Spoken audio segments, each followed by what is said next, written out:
Muraho ndabasuhuje. Nk'umusore itondere ibi bintu 10 ngiye kuba nakubwira kuko hari ikintu bizakumarira muri ubu buzima. Njyewe ugiye kubikogezaho ni senti ryengabanye nk'ibisanzwe.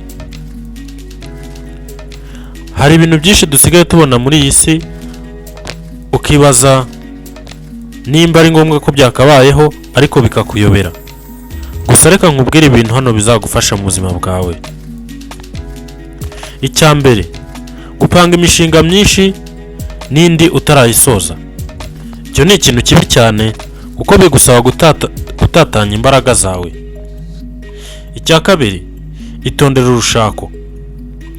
Urushako ni icyemezo ushobora gufata kigatuma ibyawe byose biyoyoka, kuko ubuzima bwawe warubayeho nk'umusore wabubaye ubwa babiri, ndetse butaba n'ubwa babiri hagakomerezaho n'ubundi buzima utabasha gusobanura bwinshi cyane, ibibazo, kurwara ndetse n'ibindi byinshi bigiye bitandukanye. Icya gatatu, itondere abo mugendana. Abo mugendana birashoboka ko byaba ari bibi cyane kuko ntago ubuze imico yabo. Bitondere kuko bashobora kujyana mu ngeso mbi, ubusambanyi, ubusinzi ndetse n'ibindi tutasobasha gusobanura.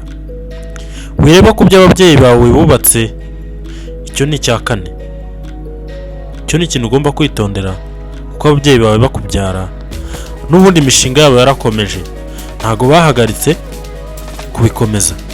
Iso ntiyahagaritse gutekereza ko azagura imodoka cyangwa sigare. Ni ukuvuga ngo wirebe iyo gare ryawe riri mu rugo ngo urigire iryawe. Wapi, riracyari iryaso. Komeza ubuzima bwawe uhiga ibyawe. Icya gatanu, wikoshywa n'abantu mugendana cyangwa se wikoshywa n'abantu gusenya business wubatse ngo uyishyira ahandi ngo aha niho hari amafaranga. Ibyo by'ibintu tugenda duhura nabyo muri ubu buzima, ariko ni ikigare. Komeza uhigira aho ngaho, nufata icyemezo cyo kwimuka uzakifatane wowe ubwawe wenyine. Icya gatandatu, baho ubuzima bwawe ndetse ufitiye abandi akamaro. Ibi ngibi biragoye kuba nabikubwira gutya ngo ubyisobanurire, kuko harazamo ikintu cyitwa gukora wenyine, kubona akazi ukakiharira wenyine. Ni ukuvuga ngo ushobora kuba wabonye akazi, urugero uri nk'umufundi ugakora akazi kawe ndetse ugakora ukabona biranakunaniye, ariko ugasirisimba ukavuga uti ndagakora paka nkarangije. Ibyo ni bibi, bidindiza business yawe ndetse n'icyizere mu bantu kikagenda, kuko ejo iyo utanze umunsi wo kuwa mbere umuntu ashobora kubona ibintu bye ku wundi wa mbere ukurikira, icyumweru kikaba kirihiritse. Wikora wenyine rero, shaka abandi muhuje akazi mukorane. Ni nacyo kizatuma abantu bakwizera kuko bakubonamo ubushobozi bwo gukora vuba. Cya karindwi, itondera amasaha kuko igihe kirihuta.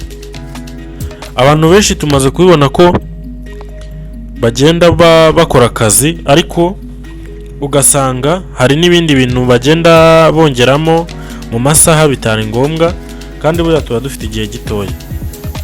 Nk'ubu ugasanga ngo hari umuntu ugiye kureba, ngo ugiye gusura umuntu mu minsi y'imibyizi, kandi ikindi nawe ubwo afite akazi ugiye kumusura ku kazi.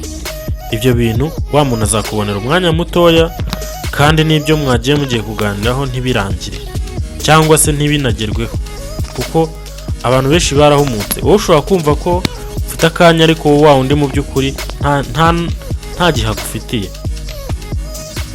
Icya munani, gira inshuti nke. Ibintu byose twagiye tureba haruguru byubakwa n'inshuti, ariko hari uwakubakira umushinga wawe ndetse akanawusenya.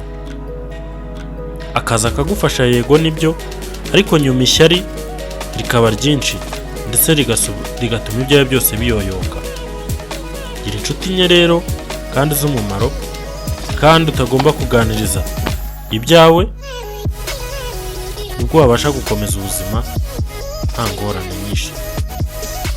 Byuka mu gitondo ukore siporo, kuko ibi byose turwanira ntabwo twabigeraho nta buzima dufite. ndetse ushobora no kubigeraho mu gihe cyo kubirya ahubwo nk'aho byakakuryoheye bikakubihira. Ibyo byo usanzwe ubizi. Gusa ikibazo gikomeye cyane kandi kirengagizwa na benshi. Icya 10 ari nacyo cya nyuma, ibuka gusenga Imana niyo itanga byose. Hari abantu benshi bibwira ko baba basenga ndetse mu gihe basenga cyangwa se bakora akazi ugasanga bibwira ko ari bo bigize muri byose. Gusa Imana ni ingenzi muri byose kuruta ibindi byose uzi.